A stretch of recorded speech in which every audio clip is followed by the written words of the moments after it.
Eh, Terima kasih Prof. Dokter eh, atas waktunya dan kesediaannya. Saya di sini selaku Ketua Bidang Kesehatan di Ganjar Law and Development Center. Nah, kita menyuarakan dari aspirasi dari teman-teman ini, teman-teman dokter. eh, kita bertekad untuk memberikan pemahaman yang komprehensif mungkin dan yang mungkin dengan sumber yang benar. Bagaimana undang-undang kesehatan ini sebenarnya berefek apa atau bagaimana untuk para nakes. Jadi diharapkan dengan adanya webinar ini, eh, teman-teman kita dokter dan teman-teman nakes itu boleh mengerti apa yang menjadi dasar undang-undang ini dikeluarkan, apa yang menjadi kebutuhan untuk undang-undang ini bisa ada, dan mendapatkan pengetahuan yang lebih komprehensif untuk lebih menyeluruh sehingga kita bisa berdiri di tengah dan bisa menilai mana yang memang ini memang undang-undang memang perlu atau mungkin mengcounter apa yang menjadi hoax atau misalnya yang eh, yang simpang siur, dan terlebih lagi mungkin untuk membuat profesi kita itu menjadi lebih profesional dan profesi kita itu bisa lebih eh, bermanfaat nantinya dan jadi berkah. Jadi eh, mohon izin Prof. Laksono, staf khusus Menteri Kesehatan, eh, Prof. boleh diperkenankan untuk memberikan paparannya untuk bagaimana Undang-Undang Kesehatan ini eh, setelah disahkan, nakes itu bakal seperti apa. Mungkin waktunya Prof. langsung saya sediakan saja. Waktu dan tempat kami persilahkan Prof. Ya, terima kasih, Pak Michael. Ya, Prof. Bisa didengar suara saya? Suaranya didengar, Bisa Prof. Prof, bisa Prof. Bisa Prof, Jelas sudah ya? terdengar Prof. Ya, oke. Makasih. Jelas Prof. Ya, Iya, Prof. Assalamualaikum warahmatullahi wabarakatuh. Waalaikumsalam. Salam sejahtera untuk kita semua. Om Swastiastu. Ya, terima kasih atas undangannya. Nah, saya akan mencoba untuk membahas ya apa yang saya sampaikan, dan di sini ada Pak Putu yang akan nanti kita bisa diskusi ya, Pak Putu ya, Ya, dan teman-teman semua ya. Nah, saya bisa share screen nggak ya? Share screen. Oh, belum bisa ya? Di satu. coba aja dulu di share screen, Prof. Coba ini Belum bisa. Udah. kalau gitu ini di Udah bisa, udah. oke, oke. Oke. Ya. Ya, bisa. Jadi kalau kita lihat, memang ini satu hal yang perlu kita eh, cermati ya. Di sini, Di nah, slideshow, Prof, di slideshow. ya, slideshow. Ya, udah. Udah. Nah, ini. Jadi ini kita akan melihat ya. Tadi Pak Emil katakan apa sih, mengapa kok undang-undang ini eh, diperlukan ya. Ya, waktu bicara berapa Siap menit Prof. Pak? Waktu bicara Pak? 20 Berapa menit menit? Prof, mohon izin. Ntar Berapa? 20 menit Prof. Nanti Oke, ada 20 waktu menit ya. diskusi sama Prof. Iya, Iya iya, iya. Prof, baik Prof. Oke. Yap.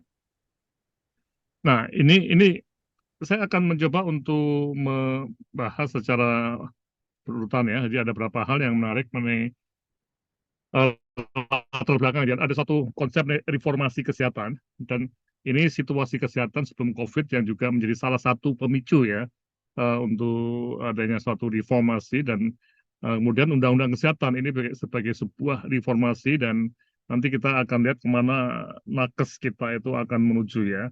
Dan itu sangat terkait dengan apa yang kita sebut sebagai logika dalam membuat sebuah kebijakan publik yang baik ya.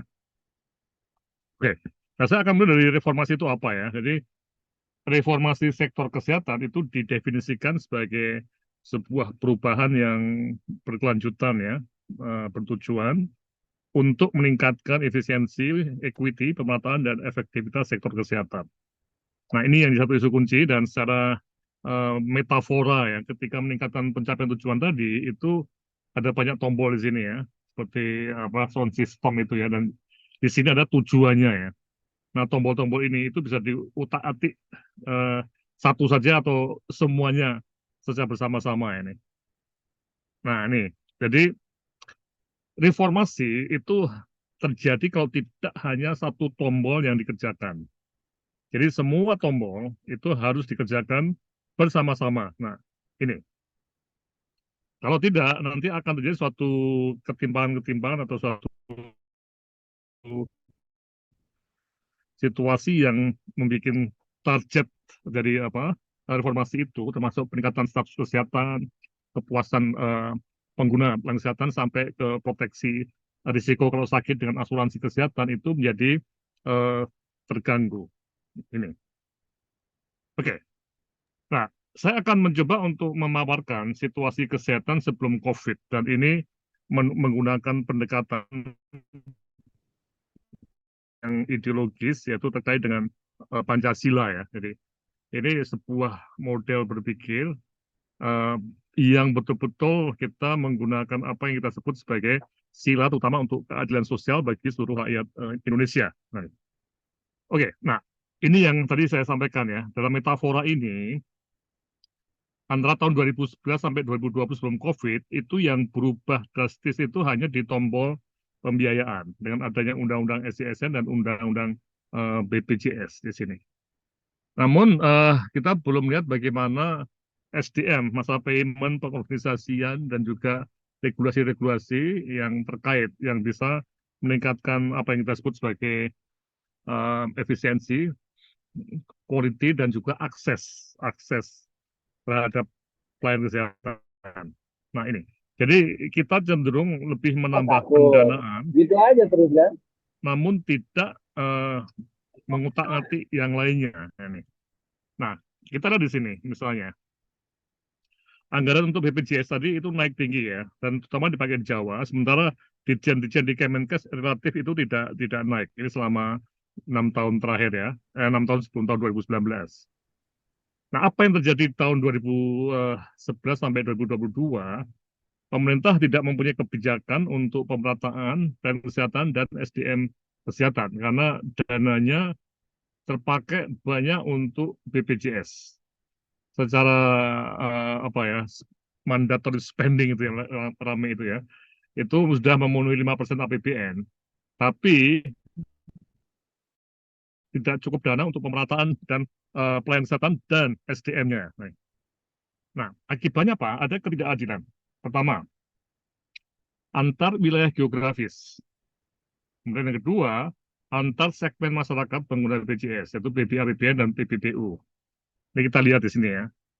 Misalnya ini, untuk stent jantung ya, ini data, kelihatan sekali bahwa yang berwarna-warni itu adalah kabupaten yang bisa atau kota yang bisa mengerjakan stent. Tapi yang putih itu tidak ada. Artinya memang emergensi jantung itu memang sulit sekali dikerjakan secara operatif tadi. Nah ini yang kita lihat ya. Dan ini tentunya akan menyedot dana ya, dana PBI itu akan banyak dipakai oleh uh, daerah yang vaskesnya atau rumah sakitnya banyak dan juga SDM-nya banyak.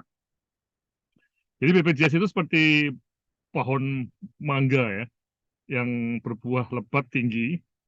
Nah, di bawahnya ada orang-orang dari mulai Aceh sampai ini apa metaforanya sampai Papua ya orang-orang.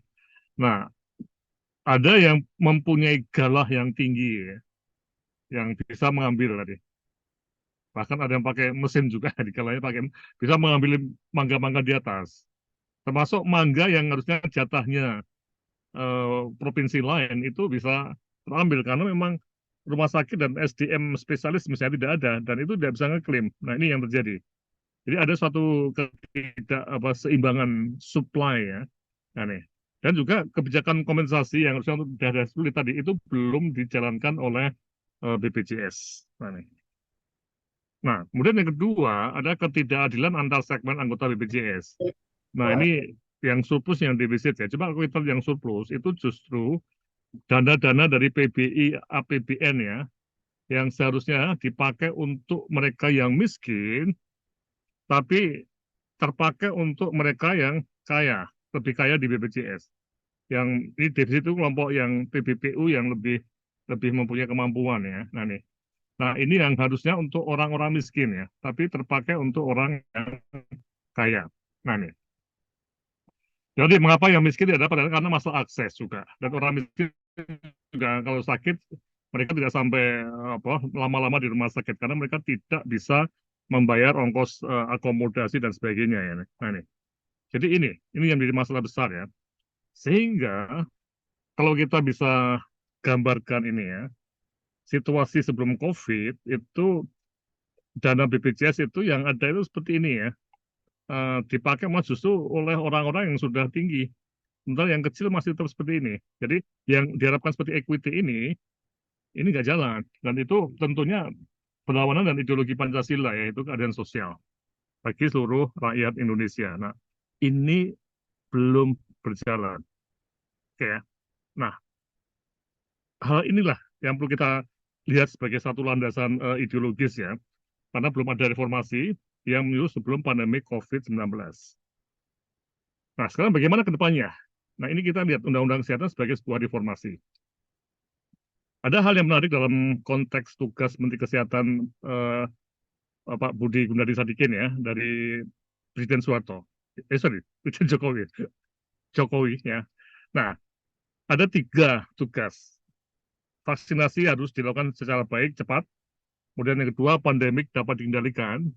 Dan setelah itu, Kementerian Kesehatan membangun kebijakan strategi, kebijakan transformasi kesehatan. Ya.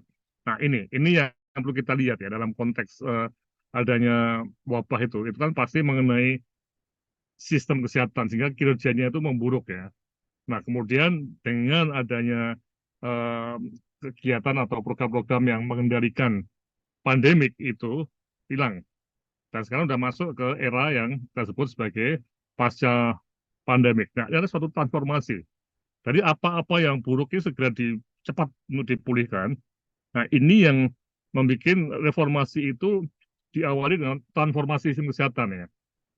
Ada perubahan yang relatif cepat ya, dari yang jelek ya menjadi seperti kupu-kupu yang indah. Nah, namun ini bisa juga kita sebut sebagai yang memang akan jangka panjang karena terkait dengan apa yang kita sebut sebagai penataan tadi, semacam rumah yang punya visi tujuan sesuai dengan tujuan Pak Jokowi adalah untuk mewujudkan masyarakat yang sehat, produktif, mandiri, dan berkeadilan. Nah, ini dengan model rumah itu untuk mencapai visi ini ditopang dengan transformasi layanan primer, layanan rujukan, dan sistem ketahanan kesehatan. Ya, okay. Di mana ditopang lagi oleh fondasi-fondasi ataupun pilar di bawah yang terkait dengan pendanaan, pembiayaan, kemudian SDM kesehatan, dan teknologi kesehatan. Nah, ini satu, balik metafora ya, sama dengan tadi ya, ada tombol-tombol kebijakan. Nah, ini juga seperti metafora untuk menggambarkan transformasi sistem kesehatan. Nah, kalau kita tadi, bandingkan dengan tadi, itu transformasi yang saat ini itu sejati, karena melibatkan banyak tombol seperti ini ya. Jadi semua tombol itu diutak-atik tadi, atau dikembangkan. Oke. Nah, pertanyaannya, apakah kebijakan transformasi itu dapat berjalan? Bisa ya, bisa tidak. Dan itu harus didukung oleh dasar hukum kuat, yaitu Undang-Undang Kesehatan OBL. Nah ini, jadi ini yang kita lihat cukup menarik ya, dinamikanya besar sekali, ada kegaduhan, ada yang menerima, ada yang menolak, dengan demo dan macam-macam ya. Tapi kenyataannya memang undang-undang itu sudah disahkan pada pertengahan bulan Juli yang lalu. Nah, oke, nah sekarang setelah ini disahkan, nah ini pertanyaannya, kemana tenaga kesehatan, pajak undang-undang kesehatan ini yang satu isu kunci yang perlu kita lihat ya, karena tadi kita menghadapi tantangan yang luar biasa ya. Pemerataan ya, itu sangat penting, tapi juga ada satu lagi ya, jumlah SDM-nya itu harus didanai ya, tanpa sumber dana yang cukup itu tidak mungkin ya. Nah nih, kemudian juga nanti akan kita lihat juga butuh SDM yang untuk kompetisi internasional. Nah, karena itu ketika kita bicara mengenai transformasi yang di rumah ini saling terkait ini, terutama misalnya kita bahas pada topik ini ya.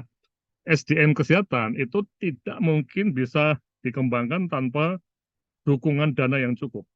Konkretnya, bagaimana kita bisa menghidupi atau menunjang hidup seorang spesialis bedah di pelosok misalnya, kalau APBD-nya tidak cukup, atau dana kesehatan tidak cukup, atau pendapat dari BPJS kurang ya, karena dokter itu mempunyai standar pendapatan yang tertentu ya.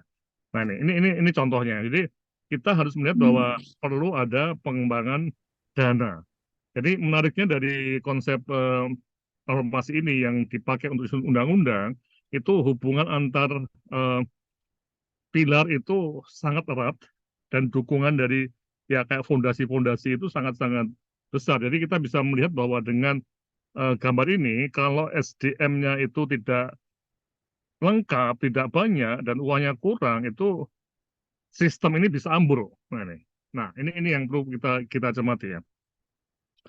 Nah, sekarang pertanyaannya, apakah Indonesia dapat meningkatkan sumber dana untuk kesehatan? Nah, ini yang menarik, perdebatan puluhan tahun mungkin. Dari mana sumber dananya? Pemerintah, swasta, atau kombinasi keduanya? Nah, ini yang mungkin kita perlu mengajak teman-teman di kelompok ini untuk memperhatikan mengenai ekonomi Indonesia ya. Kita melihat data, ini ada kenaikan GDP ya, yang biru ini ya, sangat tinggi. Ya, walaupun di masa COVID itu turun, tapi sudah mulai kembali rebound lagi ya. Tapi ini diperhatikan yang pajak ini ya, itu tidak besar kenaikan pajak ini. Jadi bahkan ada satu gap yang semakin lebar ini ya. Ini. Artinya apa? Memang walaupun ekonominya itu meningkat, tapi ternyata tidak masuk ke sistem pajak. Jadi kita banyak ekonomi informal. Nah, rasio pajaknya akibatnya turun terus ini. Ini rasio pajak ya, yang hijau ini.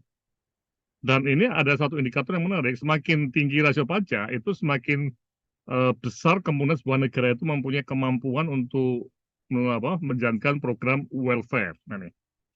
Nah, sebagai gambaran di negara-negara Skandinavia itu sekitar 25% sampai 40% itu dari GDP yang besar ya, itu dipakai untuk kesehatan. Nah, sehingga pertanyaan apakah APBN itu akan jadikan tumpuan ya atau dana pemerintah tadi untuk pelayanan kesehatan. Bagaimana dengan peran serta masyarakat?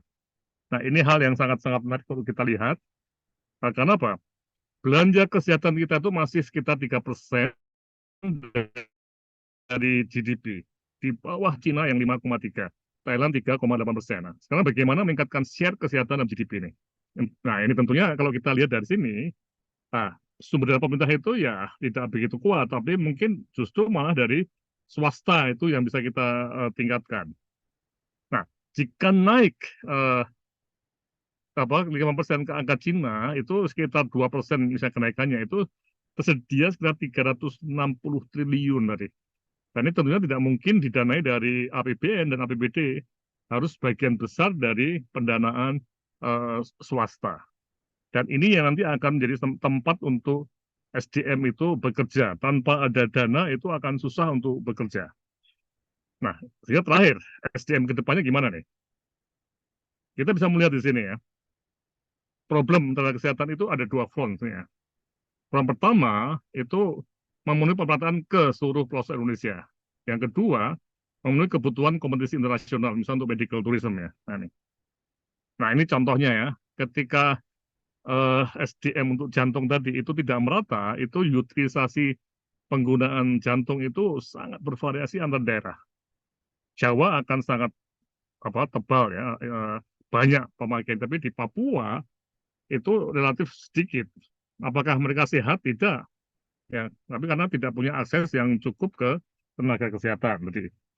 Nah, bagaimana menyebarkan SDM kesehatan? Ini apakah pemerintah dan swasta atau dua-duanya ya?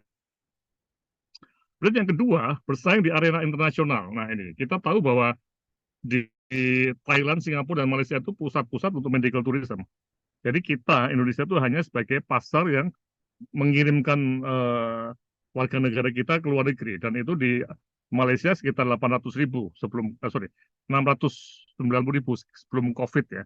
Jadi besar sekali. Nah, ini yang menjadi satu hal yang perlu kita cermati, bahwa kita juga perlu mempunyai SDM yang mampu masuk spesialis atau subspesialis yang mampu bersaing di arena internasional. Dengan demikian ada kemudian terjadi tier system dengan berbagai keuntungan dan kerugian ya. Jadi dengan struktur ekonomi seperti ini, itu mau tidak mau itu akan terjadi tier ya atau lapisan, di mana ada tier non BPJS yang terpengaruh banyak hukum pasar, demand and supply, dan ada tier BPJS yang ini politik anggaran dan juga tekanan DPR, itu sangat membatasi kegiatan di sini. Nah, ini yang menjadi satu pertanyaan besar ya, apakah kita mampu lihat bahwa tier ini terjadi ya? Karena kalau kita tidak mampu melihat, jangan-jangan kita hanya menangani yang tier BPJS. Sementara yang di sini itu tidak ditangani, termasuk SDM-nya ya. SDM-nya kurang di sini ya. Padahal orang-orang kaya mereka ingin supaya cepat bisa bertemu dengan spesialisnya. Nah nih, oke. Akhirnya kita akan bisa melihat ya, dengan model ekonomi seperti ini dan pajak yang kita kumpulkan rendah itu, memang BPJS itu adalah seperti ya kembali ke safety net ya, tidak bisa memberikan satu pelayanan yang nikmat, nyaman, mewah untuk semua orang. Nah, ini kita harus seperti itu, ya.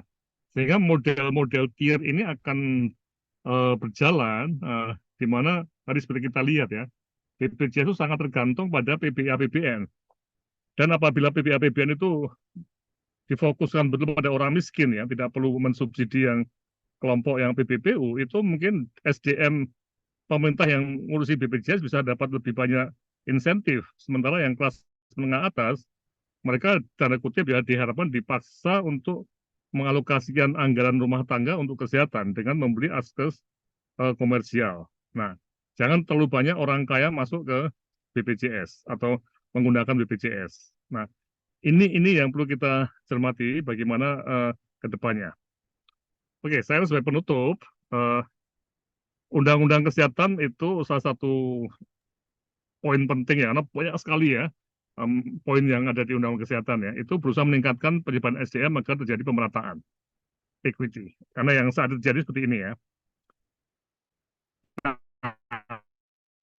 Terkait itu ada dana kesehatan dan akan baru BPJS yang mungkin akan ada investasi rumah sakit masuk, ada dokter asing yang akan masuk, yang berkembang dan membutuhkan SDM yang banyak. Nah, karena itu diperlukan tambahan produksi SDM yang tier BPJS dapat tertangani dengan baik. Jangan sampai semuanya nanti akan pindah ke non-BPJS. Nah, ini harapan-harapan yang tentunya dengan Undang-Undang Kesehatan ini, itu bisa sebagai satu reformasi, bisa didorong lebih cepat untuk berkembang. Saya kira ini, Pak Michael, mari kita bahas. Terima kasih atas perhatiannya. Assalamualaikum warahmatullahi wabarakatuh. Baik, Prof. Terima kasih, Prof. Ya, tadi ada beberapa yang saya ambil berarti ya, pada intinya Undang-Undang Kesehatan ini bisa mengajak semua pihak, berbagai pihak ya, Prof, untuk kesehatan Indonesia itu bisa lebih maju. Mungkin kalau yang untuk mau bertanya boleh dimasukin di kolom chat. Kita lanjut untuk yang kedua aja ya, Prof ya. Nanti baru setelah itu baru diskusi ya, Prof. Ya. Untuk yang kedua, Dokter Putu dengan materinya peran KKI dan kolegium dalam Undang-Undang Nakes tahun 2023. Monggo, Prof, silakan, Prof. Baik, terima kasih Pak Michael. Terima kasih Prof. Laksono. Terima kasih juga sejawat sekalian yang hadir pada sore hari ini. Ya, sedikit saja sih saya. Sebetulnya kalau dari temanya adalah kemana nakes ya setelah undang-undang ini disahkan gitu ya. Jadi kita berbicara nakes ya. Nah, nakes ini kalau kita lihat dari transformasi yang dicanangkan oleh Menteri Kesehatan itu transformasi SDM ya dan transformasi biaya. Nah, ini saya kira beberapa dari transformasi itu dimasukkan di dalam Undang-Undang Kesehatan ini sehingga pemerintah dalam hal ini yang bertanggung jawab untuk kesehatan masyarakat Indonesia yang diberi kewenangan setiap 5 tahun itu bisa menjalankan perannya dengan baik. Jadi ada satu istilah yang menarik ya bagi saya. Jadi Kementerian Kesehatan atau Presiden diberikan responsibility, tanggung jawab ya, tanggung jawab untuk menyehatkan masyarakat gitu. Nah, kemudian tanggung jawab ini diserahkan tanda petik kepada Kementerian Kesehatan. Jadi dibagi kepada Kementerian Kesehatan. Nah, sehingga istilahnya bagus sekali itu. Kalau suatu kementerian diberikan responsibility, maka kementerian itu harus diberikan juga ability to respond gitu ya. Jadi diberikan tanggung jawab, tapi diberikan kewenangan, kekuatan untuk bertanggung jawab, untuk merespon gitu. Jadi responsibility, ability to respond. Bagus kalimat itu ya. Nah, pada undang-undang yang lalu 29/2004 ya, itu banyak beberapa kewenangan-kewenangan yang sebetulnya responsibility dari pemerintah gitu ya, mandek gitu. Karena pemerintah tidak bisa melakukan ability to respond gitu. Nanti kita bisa diskusikan ya. Diserahkan tanda petik kepada pihak yang non pemerintah gitu. Nah, sehingga pemerintah tidak mampu melaksanakan ability to respond. Sebagian, tidak semuanya. Tentu masih ada yang bisa untuk ability to respond. Nah, di dalam transformasi SDM itulah kemudian ada batasan pemerintah di Undang-Undang 29/2004, ya ability to respond-nya terbatas. Nah, begitu. Nah, bagaimana itu nanti kita diskusikan. Tapi sedikit saya akan berbicara pada area saya sendiri, yaitu peran KKI dan kolegium dalam Undang-Undang Nakes tahun 2023. Nah, sebelum itu kita berbicara tentang siapa sih yang berperan di dalam menghasilkan dokter. Ya, nah, dalam hal ini nakesnya saya ambil dokter ya. Nah, yang kompeten gitu ya.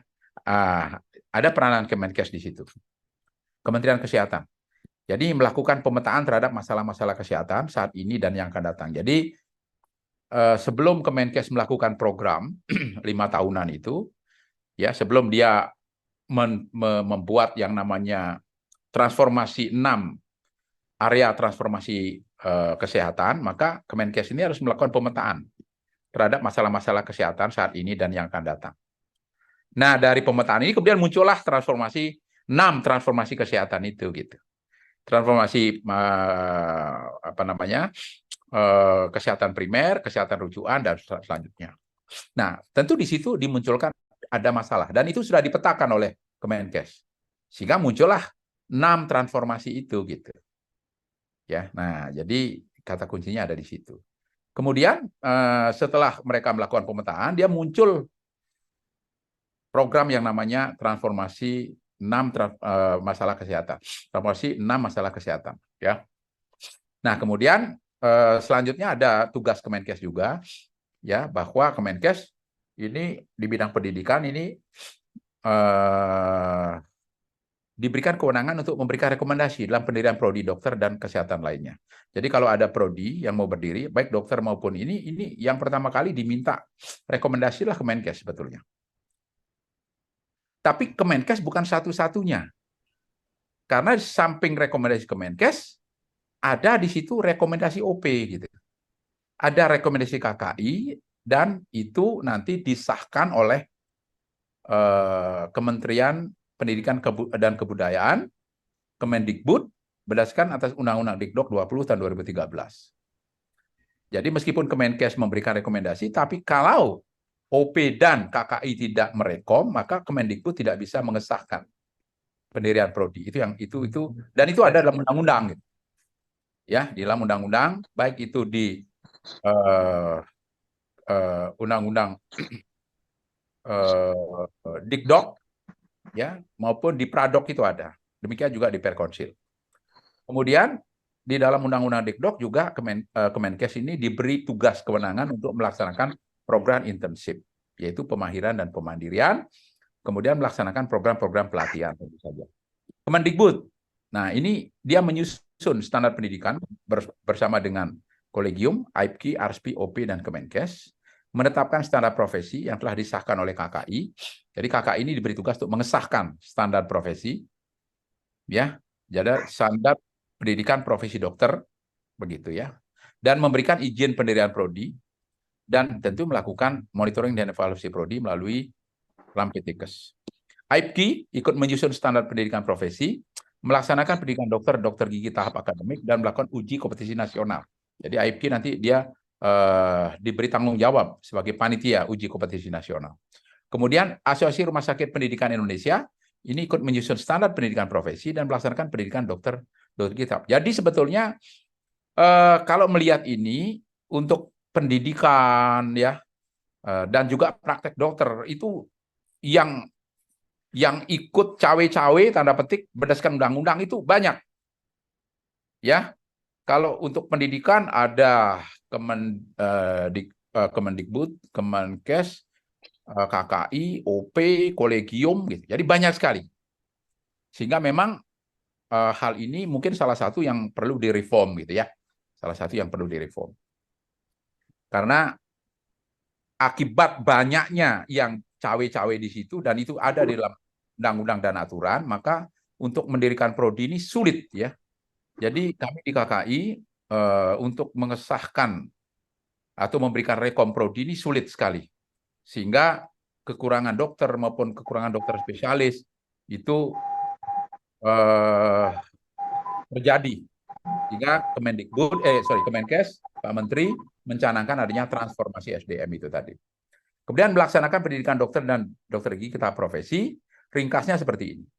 Jadi standar pendidikan profesi disusun oleh Asosiasi Institusi Pendidikan Kedokteran atau Kedokteran Gigi, ya, atau sekarang KDI juga di situ, Kolegium Dokter Indonesia, atau dan berkoordinasi dengan organisasi profesi, kolegium, asosiasi rumah sakit, pendidikan, Departemen Pendidikan Nasional, dan Departemen. Ini ada undang-undangnya, harus berkoordinasi. Nah, bentuk koordinasi ini secara legal bagaimana? Jadi nanti kalau misalnya sudah dibuat draft peraturannya, kemudian sebelum disahkan menjadi aturan, misalnya Perkonsil, itu diundanglah oleh Kumham semua ini, ya, jadi semua yang terkait ini stakeholder ini. Dan kalau satu saja tidak setuju, tidak harmonis, maka tidak bisa undang-undang itu atau Perkonsil itu disahkan gitu. Jadi memang ribet di sini, sehingga Anda bisa tahu bahwa standar pendidikan dokter Indonesia untuk dokter umum yang saat ini berlaku adalah standar tahun 2012. Padahal sekarang sudah 11 tahun, 2023. Harusnya dalam waktu 5 tahun dia sudah berubah. Tapi karena ribetnya ini, kalau masing-masing kemudian punya kepentingan sendiri-sendiri, maka tidak bisa disahkan. Sudah jadi, tetapi tidak bisa disahkan oleh KKI. Karena memang pada saat harmonisasi, kemudian terjadi perbedaan pendapat. Hanya kata-kata dan atau titik koma itu saja sudah membuat peraturan itu tidak jadi diundangkan begitu ya, dibuat begitu. Kemudian ditetapkan oleh bersama. Jadi selain disusun, ditetapkan juga oleh konsil dengan kolegium, asosiasi institusi pendidikan rumah sakit, kedokteran, asosiasi institusi pendidikan kedokteran gigi dan asosiasi rumah sakit. Ribet dan disahkan oleh konsil. Kalau mengesahkan konsil gampang, ada 17 konsilor, jadi kalau tidak bisa dipakai kata sepakat, ya langsung saja di voting ya. Dari 17 itu di voting 10 setuju udah lolos gitu ya. Kira-kira seperti itu. Dan itu adalah undang-undang. Nah, ini sama saja. Demikian juga untuk spesialis. Nah, sekarang bagaimana kemudian dilakukan reform gitu ya supaya tidak ribet gitu ya. Peran-peran tersebut. Nah, kita lihat peran KKI misalnya, peran kolegium dilakukan reform di dalam undang-undang kesehatan atau transform ya. Nah, ini misalnya ambil bab tentang ketentuan umum ayat 25. Konsil adalah lembaga yang melaksanakan tugas secara independen dalam rangka meningkatkan mutu praktek dan kompetensi teknis keprofesian tenaga medis dan tenaga kesehatan serta memberikan perlindungan dan kepastian hukum pada masyarakat.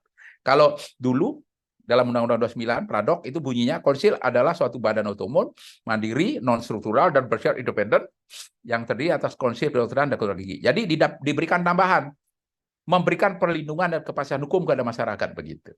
Jadi kalau dilihat dari ayat 25 pasal 1 ketentuan umum sebetulnya menjadi lebih bagus kalau kita lihat dari patient safety karena konsil diberi tugas tambahan memberikan kepastian hukum kepada masyarakat gitu ya. Dan itu tidak ada dalam Undang-Undang 2004. Jadi sebetulnya transformasi ini mestinya menjadi lebih baik ya. Nah, kemudian kolegium adalah kumpulan ahli dari setiap disiplin ilmu kesehatan yang mengampu cabang disiplin ilmu tersebut yang menjalankan tugas dan fungsi secara independen dan merupakan alat kelengkapan konsil. Jadi kolegium, kalau kita lihat dari Undang-Undang 2004, kolegium kedokteran Indonesia dan kedokteran gigi, badan yang dibentuk oleh OP. Nah, gini ya. untuk masing-masing cabang disiplin ilmu yang bertugas mengampu cabang. Jadi di Undang-Undang 29 2004 kolegium dibentuk oleh OP, organisasi profesi. Jadi berada di bawah OP. Tapi menurut pasal 1 Ketentuan Umum ayat 26, kolegium ini adalah kumpulan ahli dan dari setiap disiplin ilmu kesehatan. Nah, kemudian pertanyaannya, siapa yang memilih anggota kolegium? Kalau dulu jelas OP yang milih gitu.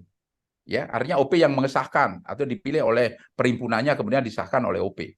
Kalau sekarang ini belum dimasukkan di dalam undang-undang dan kita lihat nanti ada di dalam PP-nya.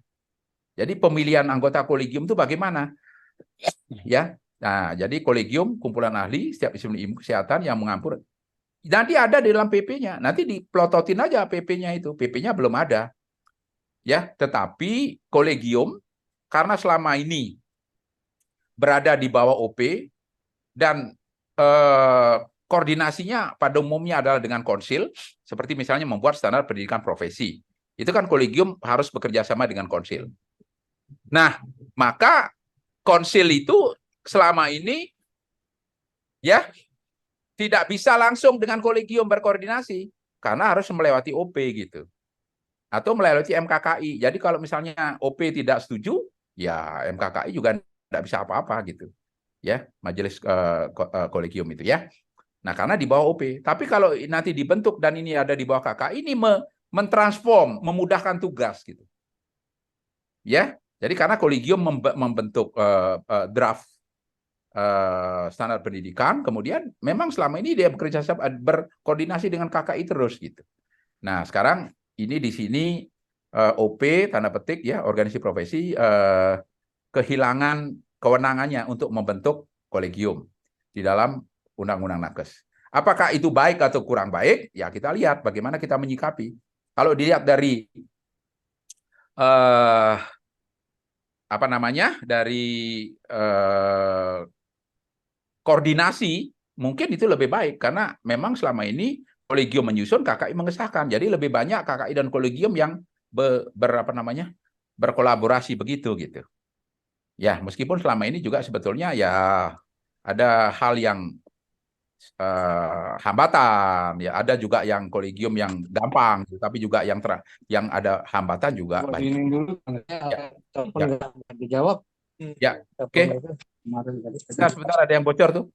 Kemudian di dalam pasal 16 dalam rangka mendukung pelaksanaan pembinaan pengawasan serta peningkatan mutu dan kompetensi tenaga medis, pemerintah pusat dibantu oleh konsil atau kolegium. Jadi konsil dan kolegium juga membantu pelaksanaan pembinaan, pengawasan, serta peningkatan mutu dan kompetensi tenaga medis. Jadi membantu. Nah, siapa yang melakukan pelaksanaan pengawasan pembinaan, ini nanti akan diatur dalam PP-nya. Jadi mungkin pemerintah pusat dibantu oleh konsil atau kolegium. Jadi pemerintah pusat ini siapa? Apakah Kemenkes atau siapa? Ini PP-nya belum ada. Jadi mestinya ini dikawal gitu ya. Seharusnya siapa ini? Sedangkan di dalam Undang-Undang 29 2004 jelas pemerintah pusat, konsil kedokteran Indonesia, pemerintah daerah, organisasi profesi membina serta mengawasi praktek kedokteran sesuai dengan fungsi dan tugas masing-masing. Nah, pemerintah pusat di sini mungkin Kemenkes yang dimaksud ya. Nah, jadi sekarang Kemenkes kita yang membantu konsil dan kolegium. Kalau dulu pemerintah pusat, konsil kedokteran, pemerintah daerah ini sederajat sesuai dengan tupoksinya gitu. Kalau sekarang kelihatannya kita hanya membantu pemerintah pusat begitu.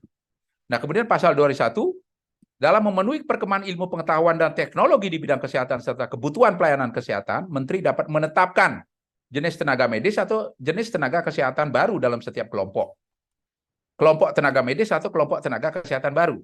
Penetapan sebagaimana dimaksud pada ayat 1 harus terlebih dahulu dilakukan kajian bersama dengan konsil dan kolegium dengan mempertimbangkan kebutuhan pelayanan kesehatan di masyarakat dan pemenuhan kompetensi. Jadi, kalau misalnya ada misalnya nakestrat gitu ya, tenaga kesehatan tradisional gitu ya. Ya, atau suatu kelompok tenaga kesehatan baru yang dibutuhkan masyarakat. Sekarang menteri bisa menetapkan itu. Dapat menetapkan, tapi sebelum menetapkan berkoordinasi. Melakukan kajian bersama dengan konsil dan kolegium. Jadi konsil dan kolegium tetap dilibatkan. Tapi kalau sebelumnya penetapan percabangan ilmu ditetapkan oleh kolegium atau OP dan disahkan konsil gitu. Jadi pemerintah sama sekali tidak ikut-ikut gitu. Ya, semuanya itu kewenangan OP dan kolegium kalau mau membuat suatu percabangan ilmu. Padahal memang pemerintah kalau kita lihat dalam pasal 21 dengan Undang-Undang Nakes ini yang membutuhkan itu sebetulnya siapa? Kolegium, OP atau pemerintah gitu. Karena yang diberi tanggung jawab oleh negara untuk menyehatkan masyarakat sebetulnya adalah utamanya adalah pemerintah gitu. Nah, sehingga pemerintah merasa bahwa Undang-Undang Nakes ini mengambil kembali tanggung jawab yang diamanahkan oleh negara kepada mereka gitu. Jadi konsil hanya bertugas memberikan kajian. Kalau dulu konsil ini mengesahkan. Kalau misalnya ada tenaga kemudian konsil tidak sahkan, maka STR tidak diterima gitu. Jadi dulu konsilnya ya lebih powerful gitu. Tapi sekarang tidak, hanya membantu pengkajiannya dengan pemerintah bersama dengan kolegium gitu. Yang menetapkan itu menteri. Nah, di sini kelihatan bahwa memang tanggung jawab itu ada di menteri. Pasal 241. Nah, yang luar negeri ini yang sering rame ini ya. Pasal 241, tenaga medis dan tenaga kesehatan warga Indonesia lulusan luar negeri akan melaksanakan praktik Indonesia harus mengikuti evaluasi kompetensi. Evaluasi kompetensi sebagai berdoa pada yang dilakukan oleh menteri dengan melibatkan Kemendikbud, Kemenkes yang dengan melibatkan Kemendikbud dan konsil dan kolegium. Jadi yang beredar di YouTube bahwa nanti warga negara asing dengan gampang bisa masuk Indonesia, tidak. Pasal 241 di dalam Undang-Undang Nakes mengatakan bahwa memang tetap harus dievaluasi. Nah, cuman yang mengevaluasi siapa? Kemenkes, Kemendikbud, konsil, dan kolegium. Bagaimana mekanisme evaluasi di bawahnya? Evaluasi kompetensi sebagaimana dimaksud pada ayat 1 meliputi melindai kelengkapan administratif dan penilaian kemampuan praktek. Penilaian kemampuan praktek sebagaimana dimaksud pada ayat 3 huruf B dilakukan setelah penilaian kelengkapan administratif sebagaimana. Jadi bagaimana mampu melakukan praktek dalam hal ini adalah kompetensi itu dinilai oleh 4 komponen itu. Jadi Kemenkes, Kemendikbud, konsil, dan kolegium. Begitu ya. Jadi tetap ada peran daripada konsil dan kolegium. Pada lanjutannya, WNI lulusan luar negeri, dokter dan dokter gigi lulusan luar negeri yang akan melaksanakan praktek di Indonesia harus dilakukan evaluasi. Sama. Kalau yang tadi ini apa nih? Lulusan luar negeri juga. Evaluasi ini diperjelas melalui kesahan ijazah, kemampuan untuk melakukan praktik kedokteran yang dinyatakan dengan surat keterangan telah mengikuti program adaptasi dan sertifikat kompetensi, mempunyai surat pernyataan telah mengucapkan sumpah janji dokter-dokter gigi, memiliki surat keterangan sehat fisik dan mental, dan membuat pernyataan akan mematuhi dan melaksanakan ketentuan etika profesi. Di dalam pasal 248 lanjutannya, tenaga medis dan tenaga kesehatan warga negara asing, nah ini mengenai asing ya, yang lulusan luar negeri, dapat melaksanakan praktek di Indonesia hanya berlaku untuk tenaga medis spesialis dan subspesialis. Jadi dokter umum seperti di YouTube itu tidak bisa tiba-tiba dokter dari Malaysia, dari Bangladesh, dokter umum kemudian gemeruduk praktek di Indonesia. Nggak bisa. Karena pasal 248 mengatakan bahwa yang hanya dibolehkan praktek adalah spesialis atau subspesialis. Dalam hal ini misalnya subspesialis tertentu. Nah, kemudian dilakukan evaluasi. Sama, yang evaluasi adalah Kemendikbud, Kemenkes, dan konsil kolegium. Penilaiannya kelengkapan administratif dan penilaian kemampuan praktek. Penilaian kemampuan praktek sebagai dimaksud pada ayat 1 dilakukan setelah penilaian kelengkapan administratif, dan penilaian kemampuan praktek sebagai dimaksud pada ayat 3 meliputi penyetaraan kompetensi dan uji kompetensi. Jadi tidak gampang-gampang juga dokter asing ke sini. Karena dia harus melalui suatu penyetaraan kompetensi dan dia harus melakukan uji kompetensi. Masalahnya uji kompetensi ini bagaimana? Ya. Nah, tentu nanti dari Kemenkes, Kemendikbud, konsil, dan kolegium akan bertemu bersama. Kemudian PP-nya mengatur hal tersebut. Bagaimana uji kompetensi terhadap WNA itu dilakukan. Dan saya lupa pasal berapa, dikatakan bahwa yang mereka hanya boleh 2 tahun loh. Ya, tapi saya lupa pasalnya. Mungkin Dr. Laksono atau Prof. Laksono bisa. Dan itu kalau kita lihat Undang-Undang 29/2004 itu hanya yang di Indonesia nggak ada atau sedikit yang ada, yang di Indonesia adanya sedikit dan dibutuhkan begitu. Tapi kata sedikit dan tidak ada hilangkan dan dijadikan ini penilaian kemampuan praktek sebenarnya dan dilakukan uji kompetensi begitu ya. Nanti PP-nya harus dikawal ini supaya tidak kita menyaring memang yang dibutuhkan oleh negara kita, oleh masyarakat kita, tetapi tidak meloloskan yang tanda petik yang tidak dibutuhkan begitu. Nah, terkait Dr. WNA, kalau kita lihat Undang-Undang 29 tahun 2004 memenuhi kriteria melengkapi surat izin kerja sesuai dengan ketentuan peraturan perundang-undangan dan kemampuan berbahasa Indonesia. Dulu ada kemampuan berbahasa Indonesia, tetapi kata-kata itu tidak ada dalam undang-undang yang baru. Apakah nanti di PP-nya ada? Nanti kita lihat. Apakah kemampuan berbahasa Indonesia juga dipersyaratkan untuk dokter WNA yang akan praktek Indonesia? Begitu ya. Nah, kemudian di dalam Undang-Undang Nakes ini juga setiap tenaga medis dan tenaga kesehatan yang akan menjalankan praktek wajib memiliki STR. STR sebagaimana dimaksud pada ayat 1 diterbitkan oleh konsil atas nama menteri. Nah, ini. Kalau di dalam Undang-Undang 29, STR diterbitkan oleh konsil setelah ada Serkom dari kolegium. Tapi di sini enggak, STR sebagaimana diterbitkan oleh konsil atas nama menteri setelah memenuhi persyaratan. Persyaratannya apa? Ini memiliki ijazah pendidikan di bidang kesehatan dan atau sertifikat profesi dan memiliki sertifikat kompetensi. Hanya ini persyaratannya. Kalau dulu selain itu ada Serkom yang dikeluarkan oleh kolegium. Begitu. Nah, karena kolegium ada di bawah ID, maka ID yang OP itu mengatur apakah Serkom ini keluar atau tidak keluar gitu. Ya. Nah, STR sebagai dimaksud pada ayat 1 berlaku seumur hidup. Nah, ini kalau kita lihat dari sini tenaga kesehatan diuntungkan karena selama ini STR berlaku selama 5 tahun dan untuk memperbarui STR harus memiliki menyertakan Serkom yang berlaku juga 5 tahun dan untuk mendapatkan Serkom harus mendapatkan SKP yang besarnya 250 gitu ya. Nah, sekarang SKP belum diatur di dalam undang-undang, tetapi mungkin nanti akan diatur di dalam PP-nya bahwa siapa yang mengeluarkan SKP yang boleh, kemudian berapa jumlah SKP yang dipersyaratkan, kemudian SKP itu unsur-unsurnya apa saja yang selama ini kan ada ilmiah, pengabdian masyarakat dan sebagainya, nanti akan diatur dalam PP. PP-nya sudah ada, belum ya, sedang disusun, tetapi belum muncul ya.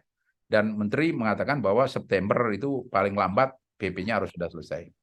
Nah, kalau Undang-Undang 29 2004 ini jelas setiap dokter gigi melakukan praktek kedokteran Indonesia wajib memiliki STR. STR, nah ini. STR pada ayat saya diterbitkan oleh konsil. Kalau tadi diterbitkan oleh konsil atas nama menteri. Kalau di sini untuk memperoleh surat tanda registrasi dokter dan surat tanda registrasi dokter gigi harus memenuhi persyaratan memiliki ijazah dokter, mempunyai surat pernyataan, memiliki surat keterangan sehat fisik, memiliki sertifikat kompetensi dan membuat pernyataan akan mematuhi. Nah, ini disingkat menjadi hanya 2 syarat saja. Nah, kemudian berlaku selama 5 tahun dan bisa diperpanjang setiap 5 tahun dengan memenuhi persyaratan. Ya, antara lain itu tadi. Ada Serkom dan sebagainya ya. Nah, pasal 261 STR sebagai dimaksud dalam pasal 20 tidak berlaku apabila yang bersangkutan meninggal dunia, dinonaktifkan atau dicabut oleh konsil atas nama menteri atau dicabut berdasarkan pengadilan yang telah berkuasa. Apa sih artinya konsil atas nama menteri? Dalam hal ini adalah konsil harus mempertanggungjawabkan tindakannya kepada menteri. Begitu. Jadi kalau dulu konsil ya mau-maunya konsil gitu. Kan konsil itu kalau mencabut ya cabut sesuai dengan per konsil. Tapi sekarang karena ada atas nama menteri tentu harus diatur. Bagaimana karena kok konsil ini bertanggung jawab pada presiden gitu, tetapi melalui menteri gitu. Nah, jadi kelihatannya menteri mempunyai kewenangan dan akan dibuat semacam hubungan kerja ya, tata hubungan kerja, tahubja gitu antara konsil dan menteri kesehatan ya. 268 untuk meningkatkan mutu dan kompetensi teknis keprofesian tenaga medis dan tenaga kesehatan serta memberikan perlindungan kepada hukum pada masyarakat dibentuk konsil. Jadi ini tadi yang memperjelas yang di depan itu tadi bahwa mutu teknis keprofesian memberikan perlindungan kepada hukum maka konsil. Konsil sebagaimana pada hasil berkenan di bawah dan bertanggung jawab kepada presiden melalui menteri dan dalam menjalankan perannya bersifat independen. Perannya tetap independen, tapi nah ini ada peran menteri, ya peran menteri melalui menteri. Nah sehingga tentu tahubjanya ini harus diatur dulu gitu ya. Saya juga tidak tahu ya, mungkin ini sedang disusun ya, dan setelah itu akan ada pertemuan mungkin dengan Menteri Kesehatan kemudian Konsil untuk mengatur ini, karena memang Konsil itu tanggung jawabnya tetap kepada Presiden. Pasal 269 Konsil memiliki peran merumuskan kebijakan internal dan standarisasi pelaksanaan tugas Konsil, melakukan registrasi, melakukan pembinaan teknis keprofesian tenaga medis dan tenaga kesehatan. Kalau dulu ada mengesahkan standar pendidikan dan sebagainya, tapi sekarang kalau 70 Konsil itu ada unsur pemerintah pusat, profesi tenaga medis dan tenaga kesehatan, kolegium dan masyarakat. Jadi Konsil itu ada unsurnya ya. Ketentuan lebih lanjut mengenai Konsil termasuk tugas, fungsi dan wewenang diatur dengan peraturan pemerintah. Jadi PP-nya belum ada. Demikian juga untuk mengembangkan cabang disiplin ilmu dan standar pendidikan tenaga medis, setiap kelompok ahli tenaga kesehatan dapat membentuk kolegium. Kolegium cuma dimaksud pada ayat itu merupakan alat kelengkapan Konsil dan dalam menjalankan perannya bersifat independen. Jadi semacam MKDKI kalau sekarang itu. MKDKI berada di bawah Konsil, tapi keputusan dia terkait dengan pelanggaran disiplin itu dia independen. Konsil tidak bisa intervensi keputusannya dia. Jadi kelihatannya juga peran Konsil kalau independen ya keputusan Konsil tidak bisa diintervensi oleh menteri, misalnya seperti itu kelihatannya. Tetapi perlu dirumuskan lagi ke depan dalam PP. Kolegium memiliki peran, kolegium juga nanti perannya independen, tetapi dia berada di alat kelengkapan Konsil. Jadi seperti MKDKI lah, kira-kira seperti itu. Kolegium memiliki peran menyusun kompetensi tenaga medis dan tenaga kesehatan dan menyusun standar kurikulum pelatihan tenaga medis dan tenaga kesehatan. Keanggotaan kolegium berasal dari para guru besar dan ahli bidang ilmu kesehatan. Jadi ada guru besar, mungkin juga ada beberapa ahli yang bukan guru besar bisa menjadi anggota kolegium. Ketentuan lebih lanjut mengenai kolegium termasuk tugas, fungsi, dan wewenang diatur dengan peraturan pemerintah. Sekali lagi, PP-nya belum ada, sedang disusun. Ya. Nah, kalau pasal 291, setiap tenaga medis dan tenaga kesehatan dalam menjalankan pelayanan kesehatan berkewajiban untuk memenuhi standar profesi, standar pelayanan, dan standar prosedur operasional. Standar profesi untuk setiap jenis tenaga medis dan tenaga kesehatan disusun oleh Konsil serta kolegium dan ditetapkan menteri. Nah, kalau dulu standar profesi disusun oleh kolegium, ada Kemenkes berkoordinasi dengan Mendikbud, Kemenkes, AIPKI, ARSI dan sebagainya, sekarang tidak lagi. Yang nyusun itu ya Konsil sama kolegium saja. Kemudian kepada menteri gitu ya. Nah, jadi ditetapkan oleh menteri. Standar pelayanan dimaksud sebagai dalam diatur oleh peraturan menteri. Kalau pelayanan, kalau standar pendidikan disusun oleh Konsil dan kolegium, ditetapkan menteri. Kalau standar pelayanan sebagian dimaksud pada ayat 1 diatur dengan peraturan menteri. Jadi Konsil tidak ikut-ikut kalau standar pelayanan. Standar prosedur operasional ditetapkan oleh pimpinan fasilitas pelayanan kesehatan, jelas ya. Baik, saya kira itu yang lain-lain bisa kita diskusikan. Terima kasih, selamat sore. Mudah-mudahan informasi ini ada gunanya. Sekali lagi, PP-nya teknis pengaturan itu belum dibuat, belum disahkan, sehingga mungkin itu yang bisa dikawal. Saya kira demikian. Terima kasih. Selamat sore. Terima kasih dokter atas presentasinya. Wah, ini kita dapat pencerahan banget ini dok. Ternyata jadi kolegium ahli profesi itu tidak dihilangkan ya Prof ya. Dok ya, ternyata dia tetap setiap keputusan itu tetap merangkul kolegiumnya ya dok ya. Tidak ada yang namanya keputusan sendiri. Semuanya melibatkan kolegium dan sertifikat kompetensi itu tetap ada ya dok ya. Tetap untuk mengeluarkan STR itu. Ya, mungkin saya buka aja pertanyaannya dok ya. Yang pertama ini mungkin dari teman lawyer ya. Teman lawyer ini kebetulan ini ada teman-teman lawyer juga dok di sini. Ini Assalamualaikum Prof. Laksono, saya Sarah Serena lawyer GLDC. Saya mau tanya mengapa orang kaya Indonesia lebih cenderung berobat ke luar negeri ketimbang dalam negeri? Apakah fasilitas rumah sakit di Indonesia tidak mumpuni seperti rumah sakit luar negeri? Mohon tanggapannya Prof. Makasih. Salam. Ya, ini mungkin untuk Prof. Laksono, apakah ada tanggapannya, Prof? Nanti saya bantu dikit ya. Halo, Pak bisa dengar ya? Ya. Sorry, saya ganti. Saya di jalan nih. Oh iya, Prof. Ya, Prof. Bisa dengar ya? Iya, Prof menanyakan kenapa Ya, cenderung ya, orang berobat ke luar ya. negeri, Prof, seperti itu. Jadi kalau kita lihat begini ya, di Thailand dan di Malaysia sebagai tempat sasaran kita ke sana ya, itu di Thailand dan Malaysia, Thailand misalnya yang mirip dengan kita ya, rumah sakit di Thailand itu ada 2 tier, ada 2 lapis. Yang untuk UHC-nya sana, untuk BPJS-nya sana itu rumah sakit pemerintah. Dan itu untuk kelas menengah ke bawah ya. Sementara kelas atasnya, kalau mereka tidak mau pakai UHC, tidak mau BPJS-nya sana, mereka akan pakai rumah sakit swasta, ya. Ya harganya itu pakai pasar, dan rumah sakit swasta itu yang memberikan pelayanan untuk pasien-pasien dari luar negeri, termasuk Indonesia. Nah, bisa kita bayangkan ya bahwa rumah sakit swasta di Thailand itu memang dirancang untuk kelas atas, menengah ke atas. Dokternya pun juga dari mana-mana, termasuk diaspora Thailand yang pulang dari berbagai negara itu banyak praktek di situ. Jadi dipahami ya. Sehingga orang kaya Indonesia misalnya atau orang yang cari kenyamanan itu ke sana. Dan juga obat-obatan itu lebih tersedia di sana untuk yang kelas menengah atas tadi.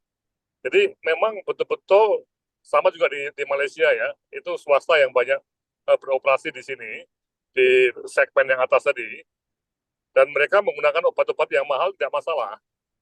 Bisa dipahami ya, jadi ada 2 lapis tadi Pak. Nah kita tidak.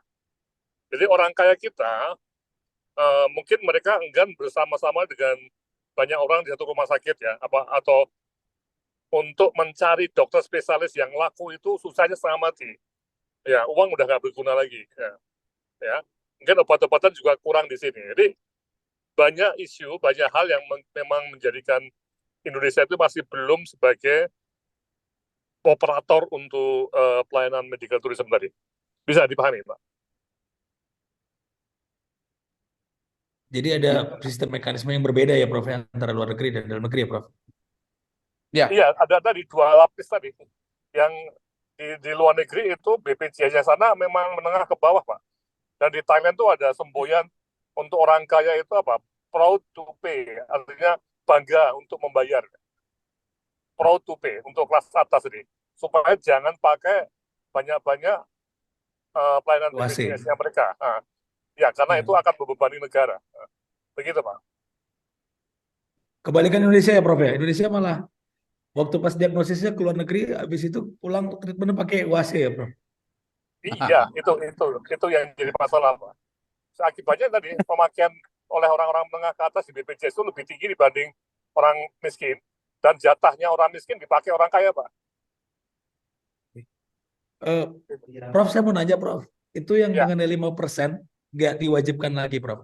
Itu ya. apakah berarti membuka keterbukaan untuk kesehatan Indonesia itu untuk banyak mengambil pihak dari luar ataupun pihak dari swasta, Prof?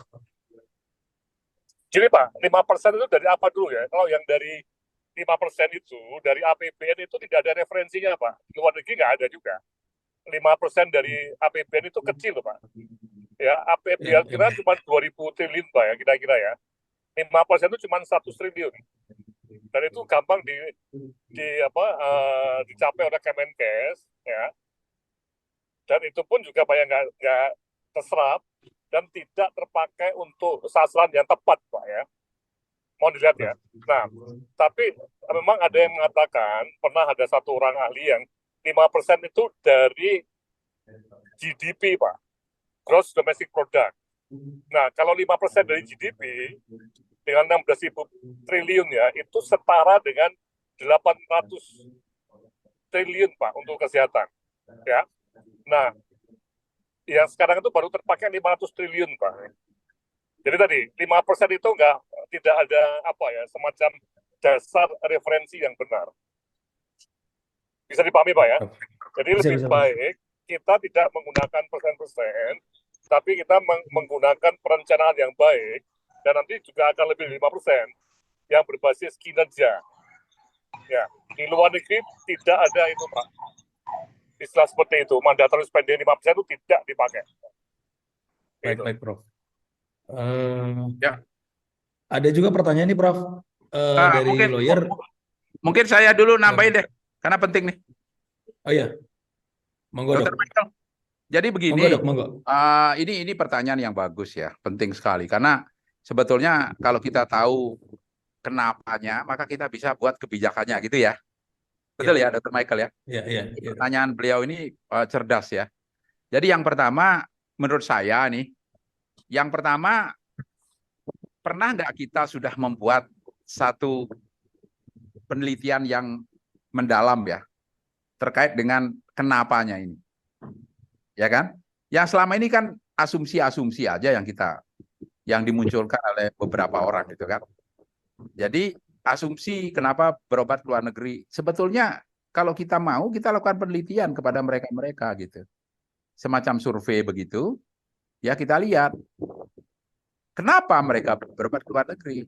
Apakah memang dokter kita kurang kompeten atau mereka mencari layanan yang lebih baik, sarana prasarana lebih baik, atau sekalian jalan-jalan gitu kan.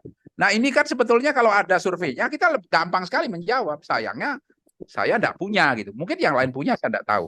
Tapi menurut saya ini harus disurvei dengan benar ya. Nah kemudian kita memakai asumsi.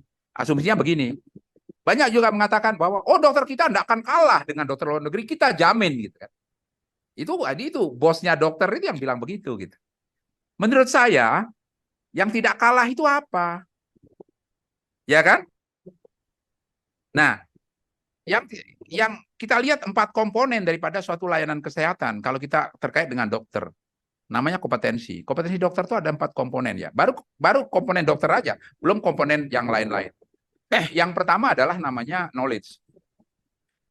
Knowledge dokter kita dengan dokter luar negeri ya mungkin memang tidak kalah. Karena namanya knowledge ya kita belajar, kita googling dan sebagainya, udah tahu lah apa obat yang baru di situ, penelitian yang terbaru hari ini terbit, ya hari ini kita bisa baca.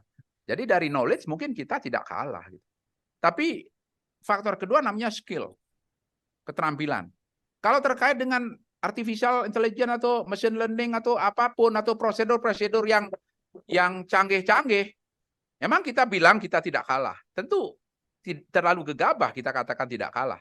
Sebagai perbandingan, di Muang Thai di Vietnam, itu yang namanya operasi melalui artroskopi atau endoskopi, wah itu bahasa Jawanya segojangan gitu. Bahkan di sana udah semua dokter spesialis gastroenterologi misalnya, wah setiap hari ngerjakan itu dan ratusan dia kerjakan itu gitu. Nah sehingga dari sisi itu tentu orang yang mengerjakan lebih banyak itu lebih terampil ya. Kemudian di Korea misalnya terkait dengan operasi-operasi yang endoskopi dan sebagainya. Mungkin soal keterampilan ya kita harus mengakui dah bahwa mungkin kita kalah. Mungkin 1-2 orang dokter itu setara gitu. Tapi secara umum ya bisa kalah kita. Bisa kalah mungkin. Itu juga saya belum bisa buktikan. Yang ketiga itu namanya attitude gitu. Attitude. Yang keempat adalah value. Nah, kalau attitude dan value ini yang dikeluhkan oleh sebagian masyarakat melalui testimoni-testimoni gitu. Bahwa dokter Indonesia sulit ditemui ya, melayani pasien hanya beberapa menit kemudian gitu ya, dan sebagainya. Nah, ini soal attitude dan value itu kemampuan kita untuk menghargai seseorang pasien itu dikeluhkan meskipun tidak semua dokter. Sekali lagi kita berbicara bukan pars pro toto, jadi bukan yang digeneralisasi, tidak. Mungkin atau totem pro parte. Ya, generalisasi kemudian kalau baik semuanya bilang baik, tidak. Jadi artinya ada seperti itu yang dikeluhkan, yang kita lihat baca-baca dari YouTube. Nah, kalau kemampuan diagnostik beberapa dikeluhkan juga begitu. Tetapi penelitian yang balance gitu belum ada. Gitu ya. Sehingga masih klaim dari pihak A dan pihak B yang kontra begitu. Jadi selanjutnya, oh enggak begitu, tidak bisa digeneralisir, whatever lah. Tetapi faktanya adalah 90 sekian triliun keluar Indonesia gitu. Dan bagaimana itu, ya kita harus teliti gitu. Saya juga tidak bisa menjawab. Karena orang ilmiah harus menjawab dengan data, bukan dengan opini gitu.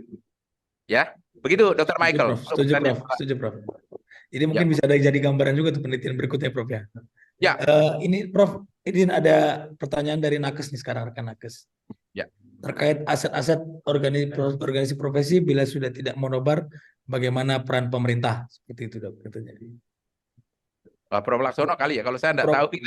Prof Laksono mungkin. Monggo, Prof.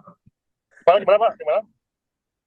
Terkait aset-aset organisasi profesi, Prof, bila sudah tidak monobar, bagaimana peran pemerintah? Oh, begini Pak, kalau aset-aset organisasi kan memang tetap miliknya organisasi, Pak.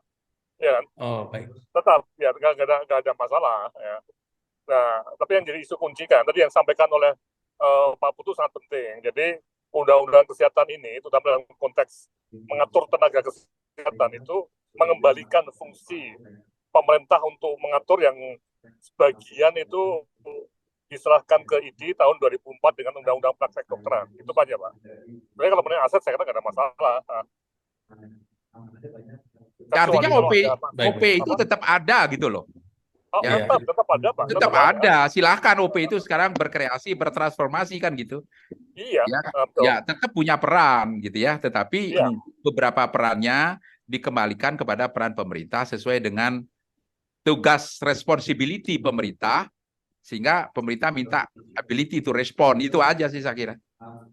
Oke. Iya. Berarti dan akan berubah kulturnya ya, akan lebih melayani anggota ya.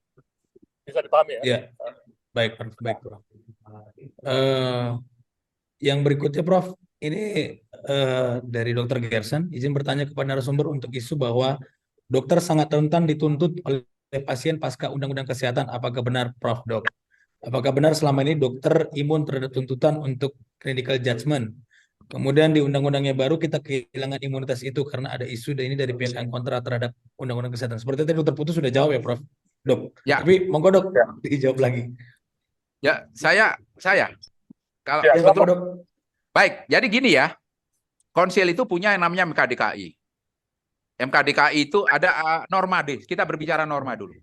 Norma seorang dokter itu ada 4 atau 5 lah ya. Bahkan kalau ditambah dia seorang pegawai negeri. Yang pertama namanya norma etik. Dokter harus berpegangan pada kode etik dan sumpah dokter. Yang kedua norma disiplin praktek kedokteran. Itu ada aturannya Perkonsil nomor sekian ya. Saya tidak hafal. Itu ada apa yang boleh dan apa yang tidak boleh. Yang ketiga, dokter itu punya norma hukum. Ya, baik hukum perdana maupun hukum perdata maupun pidana. Ya, jadi kemudian yang keempat norma administratif. Dia terikat dengan undang-undang administrasi kalau dia pegawai negeri. Jadi, keputusan konsil itu hanya mengadili yang namanya disiplin praktek kedokteran. Majelis Kode Etik Kedokteran Indonesia mengadili pelanggaran etika. Pelanggaran etika sanksinya sanksi etik. Pelanggaran disiplin itu sanksinya paling berat tuh pencabutan STR. Tapi dokter adalah warga negara yang tunduk kepada norma hukum, baik pidana maupun perdata. Tidak ada di dalam Undang-Undang 29 bahwa dokter itu kebal terhadap norma hukum, nggak ada. Bahkan di dalam Perkonsil dikatakan bahwa meskipun dokter itu dinyatakan tidak bersalah, ini dalam hukum ya, di dalam undang-undang, itu di Undang-Undang 29 ya, dinyatakan tidak bersalah oleh disiplin oleh MKDKI, tetapi dia tidak menghilangkan hak pasien untuk menuntut secara pidana dan perdata. Jadi Undang-Undang 29 2004 itu tidak membuat dokter kebal gitu. Enggak. Dan itu kasusnya banyak masuk ke KKI. Ya, tentu harus diadili disiplinnya oleh MKDKI. Dan di dalam undang-undang yang baru itu tetap ada, tetapi ada kalau tidak salah ada penyelesaiannya itu kalau bisa dilakukan secara konstruktif atau apa, nanti lawyer tahu itu. Ya, jadi malah diperbaiki. Jadi sebelum dituntut pidana perdata, norma hukumnya menjadi lebih konstruktif, apa istilahnya tuh, rehabilitatif. Saya bukan seorang ahli hukum. Jadi mungkin seorang ahli hukum bisa nanti memberikan jawaban bahwa justru di dalam undang-undang yang baru itu menjadi lebih istilahnya itu lebih dihargai, bahwa tidak harus dokter itu dituntut pidana meskipun dia tidak membebaskan dari tuntutan itu, tetapi lebih ke arah konstruktif atau apa itu istilahnya begitu. Nah, oleh karena itu yang dikatakan itu pasti keliru gitu. Karena di dalam Undang-Undang 29 2004 yang lama, dokter tidak bebas dari tuntutan pidana perdata. Demikian juga di Perkonsil. Kebetulan saya mantan ketua KKI, jadi tahu persis itu. Tuntutan-tuntutan meskipun kami anggap bebas, ya hanya kena peringatan tertulis, peringatan dan sebagainya, lisan maupun tertulis, ya tidak menghilangkan hak pasien untuk menuntut secara pidana perdata gitu. Itu aja. Jadi tidak ada itu begitu ya, bahwa dokter akan bla bla bla bla lebih berat, itu nggak ada gitu. Ya, Berarti begitu. pada intinya sebenarnya tidak ada yang berubah ya, Prof ya, Dok? Ya, Tidak Prof, ada Dok. yang berubah, tidak untuk tuntutan hukum tidak ada yang berubah. Bahkan lebih kalau menurut saya secara kualitatif itu lebih bagus ya. Tapi tentu lawyer-lawyer yang lebih tahu ya. Kualitatif lebih bagus karena kemudian apa istilahnya tuh, marwahnya itu ya, marwahnya itu bukan suatu langsung pidana perdata hukuman begitu, tapi diselesaikan secara konstruktif atau apa ya. Sorry saya kalau salah ya. Jadi seperti itu. Izin Prof, Dok, saya mau bertanya. Mungkin kalau misalnya saya mewakili itu dokter-dokter yang misalnya dia udah lama nggak praktek, habis itu nggak ikut ujian kompetensi. Terus dengan adanya undang-undang ini gimana, Prof? Dok? Kalau yang dulu, kalau 5 tahun dia dalam batas tertentu, kalau tidak salah 5 tahun itu berapa ya? Dia tidak memperpanjang serkomnya, maka untuk mendapatkan serkom baru dia harus uji kompetensi. Yang lama begitu. Nanti untuk ini sama juga ya, Prof? Dok? Yang baru itu belum ada gitu. Tidak ada disebutkan seperti itu gitu. Tetapi disebutkan PP-nya belum. bahwa permohonan serkom itu ya gitu ya. Apa namanya, untuk bisa praktek syaratnya hanya 2 itu yang tadi saya disebutkan di depan itu. Kelihatannya lebih gampang gitu, tidak perlu uji kompetensi lagi. Kelihatannya seperti itu gitu. Sertifikat kompetensi dan sertifikat ijazah ya, Prof ya? Jasa dan sertifikat kompetensi. Dok. Dan kalau sertifikat kompetensi, sertifikat profesi, sorry. Kalau sekarang namanya sertifikat profesi. Kalau selama serprof itu berlaku, ya tentu dia bisa meminta STR gitu. Ya, tidak perlu lagi ujian. Kelihatannya seperti itu, tapi itu memang harus kita perjelas gitu.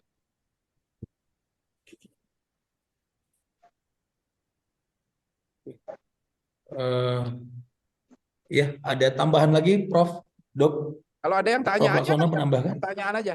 Ya, oke. Prof Laksono mungkin nambah, silakan. Cukup saya, ya. Cukup. Ya, ada.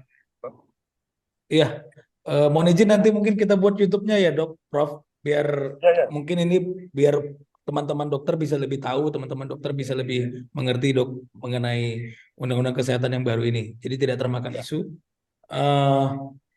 Mungkin sudah tidak ada pertanyaan lagi, Prof, Dok. Jadi diskusi hari ini kita tutup. Kami mohon terima kasih yang sebesar-besarnya untuk Prof Laksono dan Dr. Putu untuk waktunya dan materinya yang disampaikan pada sore hari ini. Mungkin mohon izin, Prof, Dok, sebelum kita tutup kita foto bersama dulu, Dok. Ya.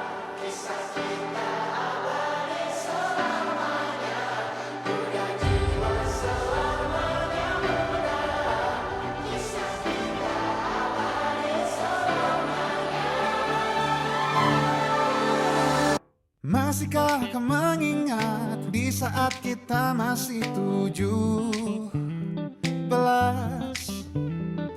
Waktu di mana tanggal-tanggal